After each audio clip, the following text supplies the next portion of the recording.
So I think one of the things always to consider when going to microservices, it's not a means to an end. Often a monolith is just perfectly fine. So I also like these memes where people are saying whenever my company decides to go for microservices, sometimes it's actually worse than what you had before, which was a monolith that worked perfectly fine. So microservices are not a means to an end. They work well with GraphQL, but you don't need to use GraphQL in order to use the things I'll be showing you. So about myself, my name is Roy. You can find me on Twitter with the handle @GetHackTeam. So follow me in case you want to learn more about GraphQL or want to stay in touch with some of the things I'm doing. Currently I work with a company called StepZen, and they create a way to merge GraphQL schemas together, which I'll be showing you later. And also I offer workshops and trainings to my own company. It's called hackteam.io, and you can find information about those things there. And one of the things I'll be giving away today is also my latest book, Fullstack GraphQL. So I think the winner of the Slido will win it. So if you want to have it, make sure to do your best in these last rounds. So I was also thinking, what do people already know about GraphQL? But assuming it's GraphQL Meetup, probably most people know a lot about GraphQL already. So I'm going to skip most of the things. I think Dominic did a good job in also giving you a small idea about what GraphQL is and how it works.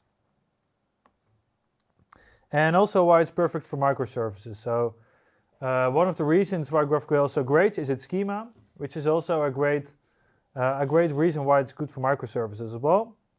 Because it's all about graphs. And the previous talk also talked about vectors and graphs and how GraphQL is really about graphs. It's actually the case, and those graphs are often represented in the schema. And the schema is the biggest assets I'll be talking about today. And next to this GraphQL, microservices are also domain-based. So you can have a schema which can consist of multiple graphs or multiple schemas, and those will all represent the domain. So you probably have one type for a product or for a post, and then different types for authors or for anything else related to those types. These are also graphs on its own, and these can also be microservices if you look at your architecture. So if we look at this point, if you would have microservices, they will all have their own domain.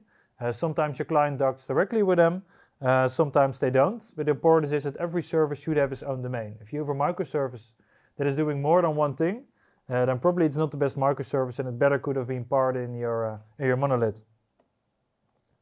And that's something you'll see in this one as well. So often what I like about microservices, you would have a microservice for authentication, you would have one for something like users, something for posts or products or whatever your type of business is, and these do one thing. So what I often see is every microservice is having part of authentication within it, and it's often not really a good scenario because you want to have these things separated. So if you have a microservices for users and authentication is part of it, then probably it's better to split it because it's still part of one microservice while it should have been two. And this also comes back to my point that microservices aren't a means to an end.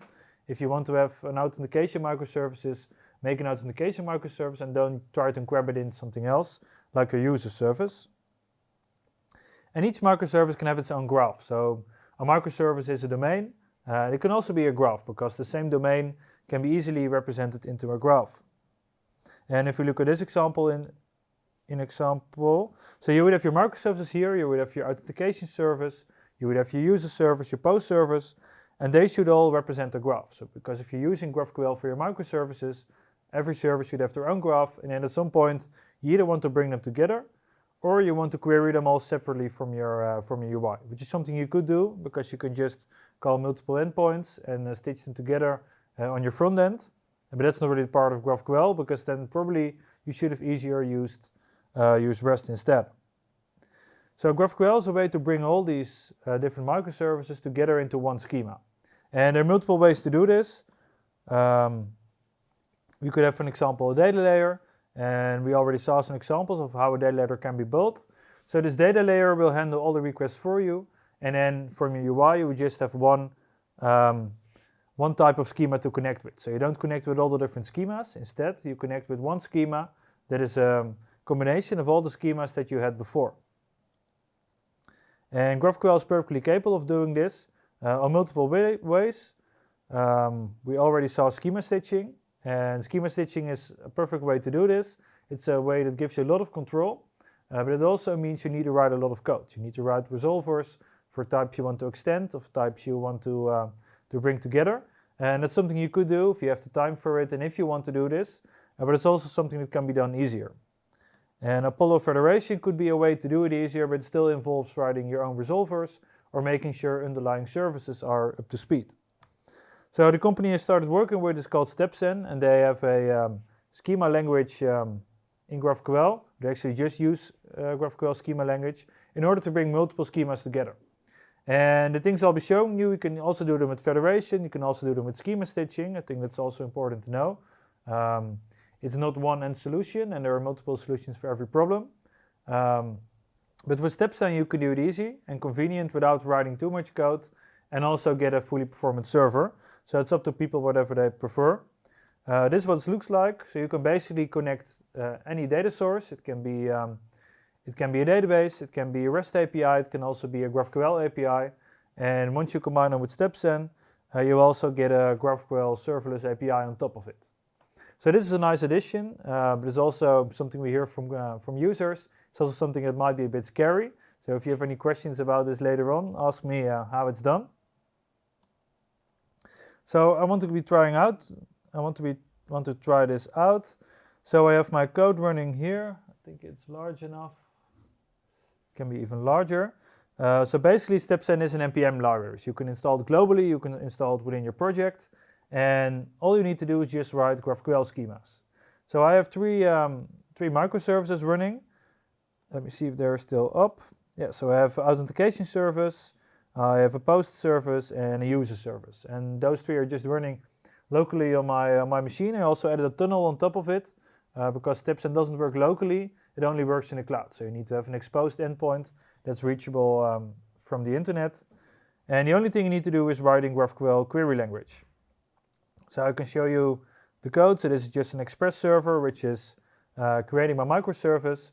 But on top of this, I've created a schema for the service. So the service itself is using REST. It could also be a GraphQL service, but in this case it's REST.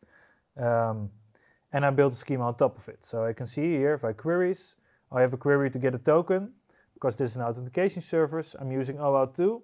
So I want to get my token before I'm actually want any of my microservices to do anything. And in here I've defined a custom directive. So StepZen is based largely on top of custom directives. We have several. We have like root layer custom directives and also type level. So this is a add REST directive, which basically means you want to connect a REST data source. So what I'm doing here, I'm using just my client credentials in order to get a bearer token, and I've also have some configuration here. So my config.yaml file, you can see if I have an out service defined. I have a client ID and a secret. As you see, it's not that hard to guess them. So in any other setup, you probably would have, you will load these in from any environment variable service you're using. And then I have the host name, which is just the local tunnel to my authentication service.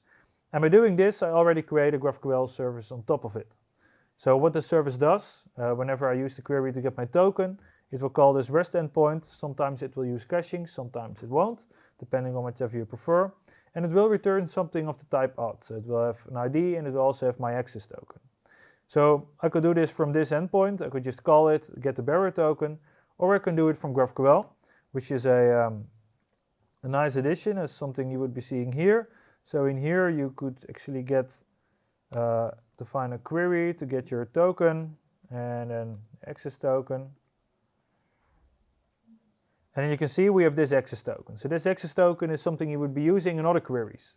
So we have the other microservices, which are an example for posts, or they are for users. And they also have information defined here. So if we want to get a post information, we would have a post endpoint that we will get the access token. We can send it right to it. You can try that out actually. So if we want to be getting posts, we just need to define an access token, which is the thing we have here. And then probably we can get something like a title. Yes, and just comment this out because we don't need it anymore. So this is another schema defined on top of another microservice. And this in itself isn't that interesting because, well, it's something you can also do with REST. But the cool parts come in here. So within my microservices, I always need to make a connection with other microservices. So whenever I want to query my posts, I need to make sure that I have access token. But you don't want to do this from the client, because it will really create business logic in your client that you don't want to have up there, because your client shouldn't be too aware of what's going on in your microservices. So instead, what we do, I create a sequence. So this is another root level custom directive, and in here you can define certain steps. So every time, whenever I'm calling my get post endpoint, it will first use this one to get my token, and then subsequently it will send a post query in order to do this. So if you would refactor this, you can say we will also have the get post one, and we can just get the title. And this is perfectly safe if you're using client credentials and machine-to-machine communication. Of course, if you have a user that is authenticating their own account, make sure that you do it slightly bit differently. So probably you would have to send along the personal access token of this user along with it. So this is just on a lower level, but you can do the sequence as well with bringing together more microservices. So we now have GraphQL schemas for every microservices. So we have our authentication servers, our post, our user, and then we can bring them all together in one sort of GraphQL layer that collects everything together, which is also a nice use case. So you can have a lot of different sequences. So what this sequence will do, it will get all the posts for a certain user. So in here we're actually combining all the microservices. So we can say we get the token first, see if we can actually do request to our microservices. Then we will get the user. Then we have created a query here to get the post by a certain user. And in the end, we would collect and bring them all together. And it might look inefficient, but in the end, it will all work on graph level, and it will really look at what types of information it should get and what type it shouldn't get at a certain point. And this way, it's also really easy to bring all your things together. And this business logic is something you don't want to have in your front-end application. You don't want to have an X amount of use effect calls if you're using React, or do the same thing in Vue or any other front-end application, if you can do it in a separate layer as well. And it's also a nice entry point to all your different microservices, because otherwise you would be calling each microservices individually from one point, or you would be needing them you need to bring them together on a separate way, because in the end you don't want to expose microservices directly to any client or actually any other user. So this is one way to do it. With StepZen we also have different ways to do it. So you could also say, if we want to have certain posts for a user, if we would be going to our posts, to users then probably. So this would be another way to do it. If you want to have the post information in here, and I see I made a small start, the thing you will need to do then is something called a materializer, which is another directive, and in here you can just define the query, and then you could define the query to get user posts, and that's another way to link it up. So there are multiple types of ways to link it up together. So you would either do it on the schema for every different microservice, or you would do it in one data layer graph. And then the beauty of it, that it will combine all these different GraphQL files into one big schema.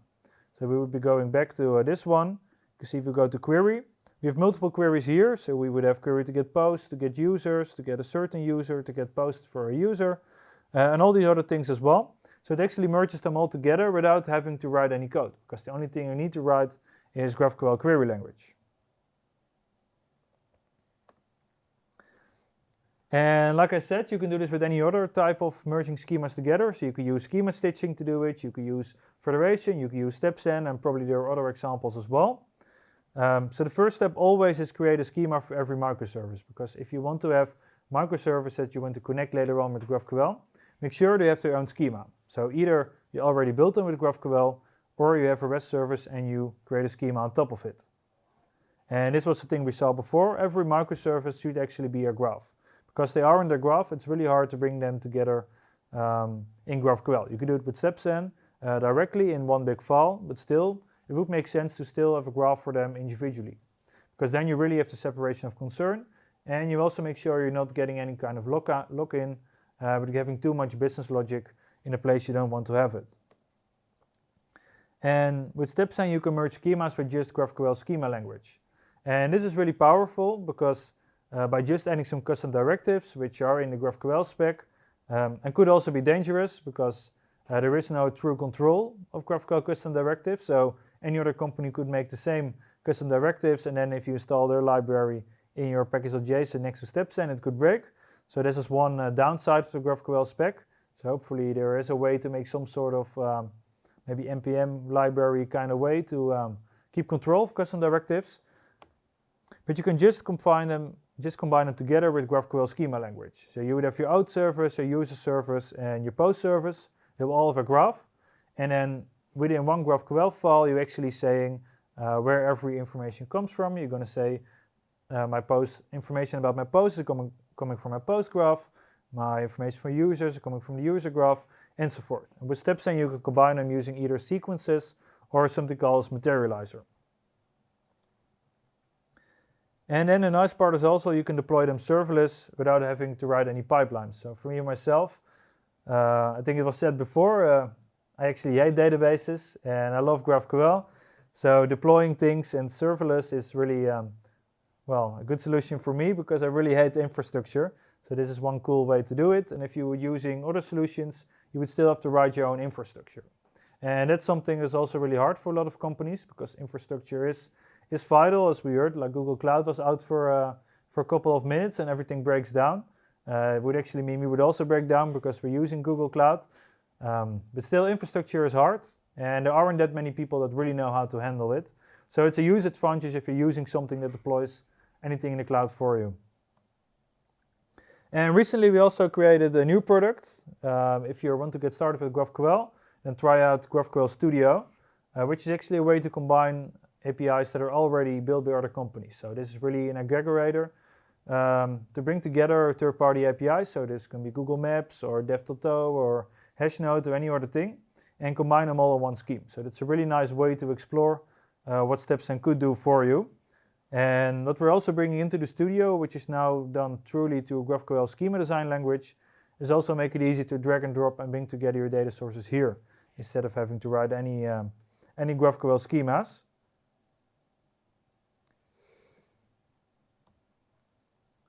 So to sum up, I think we discussed most things I wanted to discuss. Yeah, so make sure to use the Q&A to ask your questions. And if you have any question that you maybe don't feel comfortable to ask now, make sure to either add me on Twitter or ask it to me later.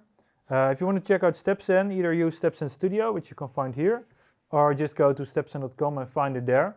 There's also this GitHub example that I made for you, which is something you can find here. So we have this whole repository filled with samples, and this is one of them. So this is one called StepZen Data Layer Microservices. This is just one use case of StepZen, but still you can also use it directly from any other front-end project and deploy a server there. So it really depends on what you want to do. Do you want to build a data layer that's accessible from any client, or do you want to build something inside your client and make it tied to only the UI that you're building there? So that's about it. If you have any questions, then please let me know. And if you have any questions and I throw this thing at you, there's a microphone on top. So it might be useful for people at home. Yes. Hi. How do you handle graceful failures when you're chaining multiple microservices or in a chain? Yeah, so there are multiple ways to handle errors. Something I would really like is using data as errors, but for now we just use the error object. So things that we can resolve, we'll resolve. Things that are nullable, we can put them in the errors object, but of course if they are nullable, then things will fail. So that's something to keep in mind whenever you're designing your GraphQL schema. So you actually define the schemas yourself. So if I would say any of these things should be nullable, and I don't want my query to break whenever it isn't there, you can just take away the exclamation mark, and then you should be fine. Okay, I might have to rephrase my question. Can you scroll down a little to the end? Yes. There you say you define a sequence of microservices that get called in sequence, right?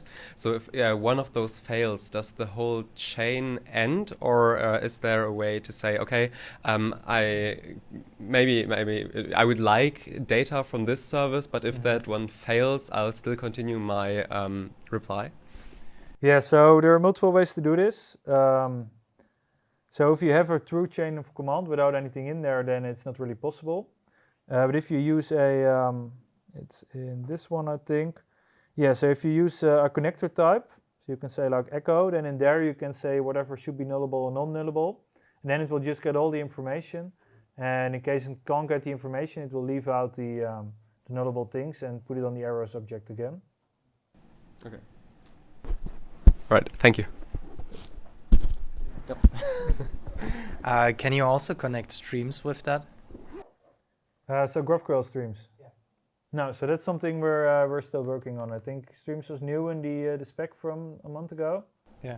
Yeah, so we're trying to put them in there. So streams, defer, and there's some other things as well. So actually, I missed it, but one of my coworkers did a talk today about it. So I'm gonna watch it back and see what he came up with. Cool.